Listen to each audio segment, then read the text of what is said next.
यह कहानी गुरु नानक देव जी के समय की है।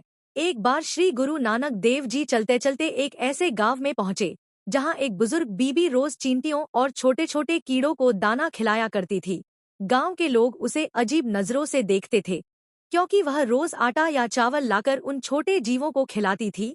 कीड़ों को भोजन कराने के बाद ही वह अपने बाकी काम करती थी। उसके लिए सबसे पहला और सबसे बड़ा काम था छोटे जीवों की सेवा करना। एक दिन जब गुरु नानक देव जी वहां पहुंचे तो गांव वाले भी उनके साथ खड़े हो गए और उस बीबी को अजीब तरीके से देखने लगे। फिर उन्होंने गुरु जी से कहा, यह औरत रोज कीड़ों को दाना खिलाती है, इससे इसे क्या लाभ मिलता है? तब गुरु नानक देव जी बहुत प्यार और सम्मान से उस बीबी जी के पास गए और बोले, बीबी जी, आप रोज इन छोटे जीवों को भोजन क्यों कराती हैं? बीबी जी ने विनम्रता से उत्तर दिया, मैं बचपन से ही ऐसा करती आ रही हूँ। इसका कोई बड़ा कारण तो नहीं जानती, लेकिन मेरे माता पिता और बुजुर्ग कहा करते थे कि छोटे जीवों को भोजन कराना बहुत बड़ा पुण्य होता है। जब मैं इन्हें भोजन कराती हूँ तो मेरे मन को शांति और सुख मिलता है। यह सुनकर गांव वाले हंसने लगे। वे कहने लगे, छोटे छोटे कीड़ों को दाना डालने से भी कहीं पुण्य मिलता है।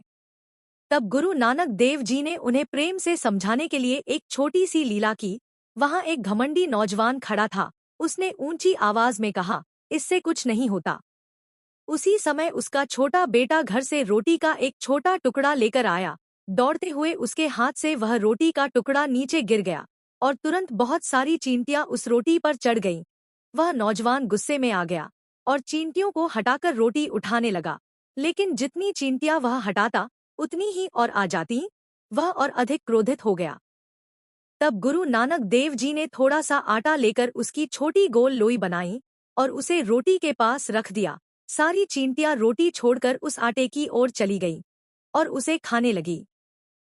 फिर गुरु जी ने उस नौजवान को प्यार से समझाया, जब तक तुम इन छोटे जीवों के प्रति सेवा भाव और दया नहीं रखोगे तब तक ये तुम्हारे विरुद्ध ही प्रतीत होंगे, लेकिन जब तुम प्रेम और सेवा से इन्हें भोजन दोगे तब तुम्हारे अंदर भी नम्रता और विनम्रता आएगी। यह सुनकर वह नौजवान बहुत शर्मिंदा हुआ। उसका घमंड धीरे धीरे सम्मान और प्रेम में बदल गया। तब गुरु नानक देव जी ने सभी लोगों को समझाया, छोटे जीवों को भोजन कराना कोई साधारण बात नहीं है। जब तुम किसी भूखे जीव, चाहे वह इंसान हो, पक्षी हो या छोटा कीड़ा, को भोजन देते हो तो केवल उसकी भूख ही नहीं मिटती, बल्कि तुम्हारे अंदर सेवा, दया और नम्रता भी जन्म लेती है। ऐसे जीव भी तुम्हें अपनी मौन आशीष देते हैं। इस प्रकार गुरु नानक देव जी ने लोगों को सिखाया कि हर जीव में परमात्मा का वास है और छोटे से छोटे प्राणी की सेवा भी बहुत बड़ा पुण्य है। वाहेगुरु जी का खालसा, वाहेगुरु जी की फतेह।